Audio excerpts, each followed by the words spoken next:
Fala aí, galera do Arquibancada, a gente está aqui novamente no território adversário, em Itaquera, São Paulo e Corinthians, Campeonato Brasileiro. Jogo difícil, parada dura aí pro tricolor. A gente nunca se dá muito bem aqui, né? Apesar que nos últimos 2 jogos aqui o São Paulo não perdeu, empatou.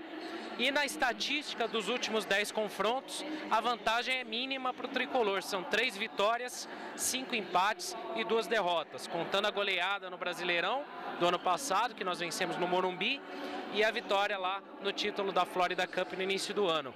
São Paulo aí vem tentando embalar de novo no campeonato, ganhou do Vitória no meio de semana, na última rodada.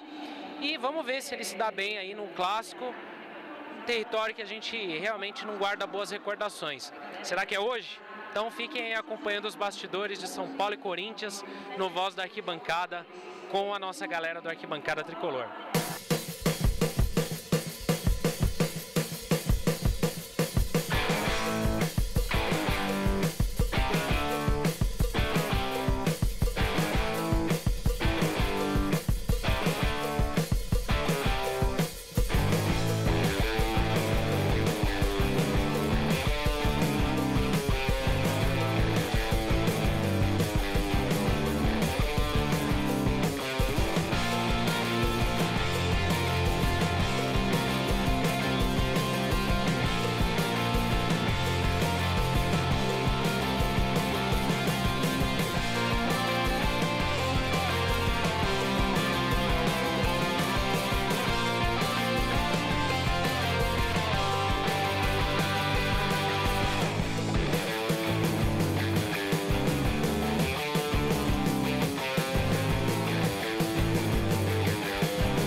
Final de primeiro tempo aqui em Itaquera, fica até difícil a gente comentar alguma coisa, porque o São Paulo, quando melhorava um pouco no jogo, toma outro gol com uma falha individual mais uma vez, dessa vez de um Maicon, que perdeu uma bola bizonha no meio campo, no contra-ataque o Renan ainda fez uma defesaça, e o Lucão, não sei como ele conseguiu fazer um corta-luz para o gol do desempate. São Paulo vinha melhor no jogo ali, naquele momento, em comparação ao começo, onde o São Paulo veio completamente perdido, o time sem padrão tático nenhum, o Cícero é um espectro, é um fantasma no campo, e a gente não vê nada, é só chutão rifado ali da defesa pro ataque.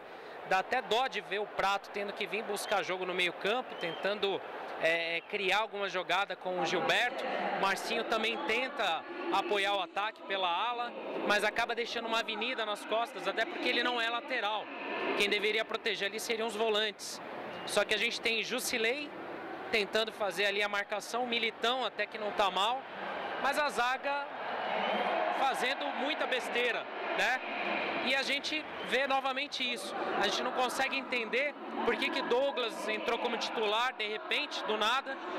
E sinceramente, a gente não entende por que o Lugano não é escalado, né? Alguns critérios foram colocados e tal, mas mesmo que o Lugano seja banco do Maicon, tá mais provado agora do que nunca que o Lugano merece ser titular desse time aí, né? Então agora vamos esperar o segundo tempo, vamos ver se o Rogério muda o time, o que dá para fazer. Não é impossível conseguir um empate, mas a postura de alguns jogadores, a omissão de alguns deles, irrita profundamente. E não nos dá a perspectiva que a gente vai ter um resultado diferente do que uma derrota aqui, mais uma vez. Vamos acompanhar e torcer bastante aí.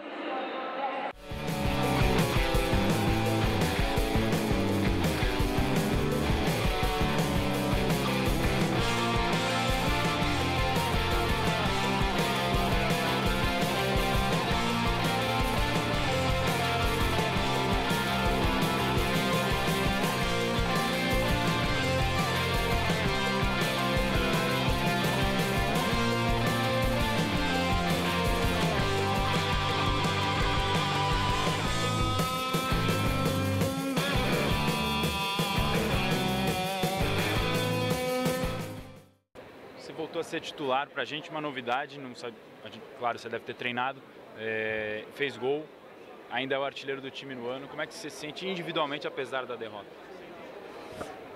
Do mesmo jeito que os outros companheiros. Individualmente e coletivamente, hoje a gente não conseguimos a vitória e o que importava pra gente era a vitória.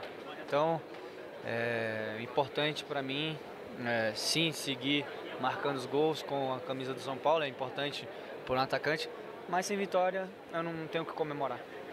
A diretoria já te procurou para renovar o contrato? Olha, infelizmente não sou eu que eles têm que procurar, porque eu tô ali sempre do lado, então é a hora que eles se acertarem entre empresário e diretoria, essas coisas, vocês vão saber. Você claro quer ficar. Sempre, né? Eu acho que eu tô num dos melhores clubes do Brasil e do mundo. Não tem um lugar que eu queira estar no momento que não seja o São Paulo. Final de jogo aqui em Itaquera, né? E como a gente já havia postado aí no intervalo, nos nossos canais aí das mídias sociais, não tinha como evitar, né? Mais uma derrota aqui em Itaquera. O São Paulo foi até no final, tentou pressionar, tentou diminuir com o Wellington Ney, fez um gol ali no finalzinho. Tentou ali na base do cruzamento, do Muricibol, como o pessoal brinca, né? O empate, mas claramente não tinha como, sem padrão tático nenhum. O time se comportou de maneira pífia, né? Porque não tinha armação, tinha um buraco no meio campo, né? A marcação foi péssima hoje. A gente tem que ver Jô e Romero deitar e rolar em cima dessa defesa do São Paulo. É absurdo, é ridículo, né? A gente fica aqui pensando qual que é o critério para não, de repente, colocar o Lugano. E isso não é choro de torcedor, não. É realmente não conseguir entender como é que o Douglas, que não jogou a temporada inteira, quando jogou falhou, aparece inexplicavelmente no time titular, né? Depois de algum tempo. E o Lugano tem que assistir, né? Vendo essa zaga falhar. E é um filme que se repete a cada clássico, a cada jogo importante. Ou é o Maicon, ou é o Rodrigo Caio, ou é alguém que falha. A culpa é sempre das estrelas, do céu, do sol, da lua, mas nunca é de ninguém, né? E como a gente postou aí no fim do jogo, todos têm culpa.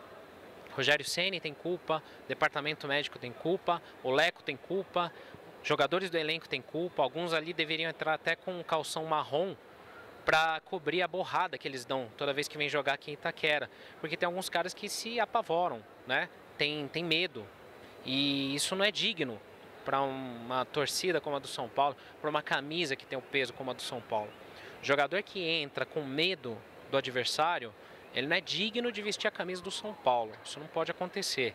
E a gente vê jogadores de baseada chegando no São Paulo com qualidade duvidosa, jogadores que já chegam e já entram contundidos, né? Que já são dúvidas, já não são relacionados para o jogo.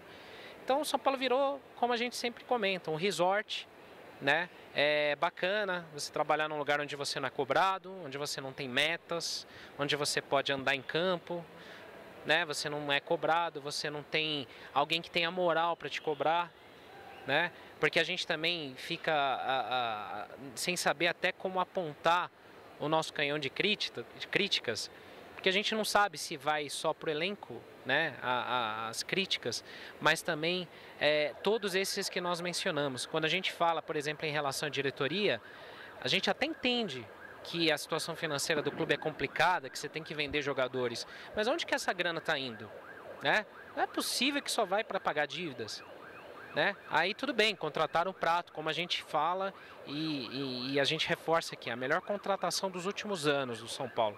Mas e o resto? Dá dó de ver o Prato ali se matando, tendo que vir buscar jogo no meio campo, porque não tem criação. O Cícero é um fantasma no meio campo andando, e você que reclamava do Ganso, não é defendendo ele não, mas você falava que o Ganso era lento, o Ganso era lento, mas armava o time. O Cícero é lento, só. Não defende, não ataca, não faz nada. Como é que você explica e justifica um jogador como esse? O que dizer de Lucão? O que dizer de Douglas? Fica complicado. Se você pegar uma cópia desse vídeo e jogar em todos os clássicos contra o Corinthians ou em outros clássicos, né, você vai ver que é a mesma coisa. Então a gente está começando a ficar de saco cheio de ter que repetir. A gente só vai gravar esse vídeo e vai deixar ele em looping para os próximos jogos. Fica complicado. Então, assim, tem que ter um choque no São Paulo. A gente até postou uma outra coisa também que eu lembrei aqui de comentar, sobre a cultura de formação do São Paulo, né? Que também vale a pena a gente destacar. Os jogadores que jogam melhor nesse time não foram formados no São Paulo. Jusilei, Prato e até o Renan, né? Não são jogadores que vêm com a formação do São Paulo. O Corinthians e outros times jogam contra o São Paulo num clássico dando sangue, dando a vida. A gente joga como se fosse a 5ª rodada do Paulistão contra qualquer time do interior. Chega. A gente precisa de postura, precisa de reforços, precisa de consciência dessa diretoria para reforçar e trazer, montar um time de verdade. E Rogério Ceni, também, você precisa ter critérios na formação desse time. Se vai reforçar a defesa, ótimo. Mas como explicar um Douglas jogando hoje? Enfim, a gente termina por aqui esse desabafo, né? Não é uma análise do jogo, é um desabafo de torcedor, porque a gente tenta colocar aqui o que todo mundo posta com a gente, o que todo mundo comenta com a gente. Então fique aí nos nossos canais, comente conosco, repercuta aí o que você achou desse jogo hoje. Inscreva-se aí no nosso canal também, que a gente precisa também ouvir muito de vocês para montar o Arquibancada. Quarta-feira tem jogo, não é no Morumbi, será em Recife, 7 da noite, né, produção? 7h30 da noite, São Paulo e Sport Recife, lá na Ilha do Retiro. Um abraço.